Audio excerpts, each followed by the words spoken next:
Iran के सरकारी TV की नशरियात लाइव ट्रांसमिशन के दौरान हैक कर ली गई। बरतानवी मीडिया के मुताबिक ईरान के सरकारी टीवी पर लाइव ट्रांसमिशन जारी थी कि अचानक स्क्रीन पर एक मास्क नमूदार हुआ जिसमें ईरान के रूहानी लीडर आयतुल्लाह खामनाई के गिर्द आग के शोले दिखाई दे रहे हैं।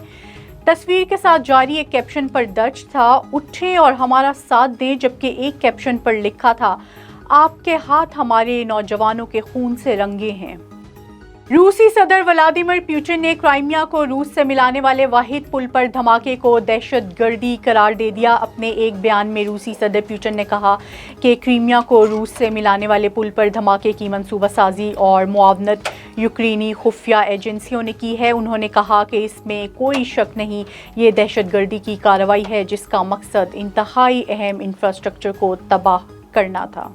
वेनेजुएला में बारिशों के बाइस लैंड स्लाइडिंग से 22 अफराद हलाक हो गए। गैर मुल्की मीडिया रिपोर्ट्स के मुताबिक वेनेजुएला के दारुल हुकूमत क्रॉक्स के जनूब में वाक़ शहर लॉस तेजेरियाज में बारिशों के बाइस खौफनाक लैंड स्लाइडिंग ने कई मकानात तबाह कर दिए।